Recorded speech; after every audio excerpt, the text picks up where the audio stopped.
سب سے زیادہ جہنم میں دھکا دینے والی چیز زنا نہیں ہے، شراب نہیں ہے، سود نہیں ہے، جوا نہیں ہے، ہاں ڈاکہ نہیں ہے، گانا نہیں ہے، بریانی نہیں ہے، فحاشی نہیں ہے، ماں باپ کی نافرمانی نہیں ہے، ہاں کیا ہے، نماز کا چھوڑنا نہیں ہے، روزے کا چھوڑنا نہیں ہے، زکوٰۃ کا چھوڑنا نہیں ہے، حج کا نہ کرنا نہیں ہے، کیا ہے؟ ارے کیا ہے؟ اور میرے نبی کا سنو، وَهَلْ يَكُبُّ النَّاسُ فِي نَارِ جَهَنَّمَ إِلَّا حَصَائِدُ أَلْسِنَتِهِمْ معاذ، او معاذ جبل کے بیٹے، ثقلتک امک یا ابن جبل، ثقلتک امک یا ابن جبل، جبل کے بیٹے پوری بات سنو، پوری بات سنو۔ میرے نبی نے فرمایا، معاذ تمہیں سارے دین کا خلاصہ بتاؤں، معاذ تمہیں سارے دین کا خلاصہ بتاؤں، سارے دین کا خلاصہ بتاؤں؟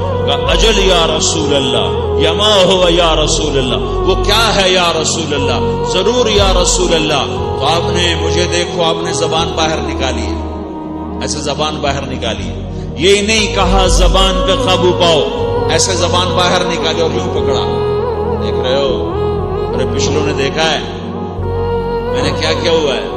زبان کو پکڑا ہوا ہے۔ زبان قابو میں رکھ، زبان قابو میں رکھ۔ نفس کو سب سے زیادہ گندا کرنے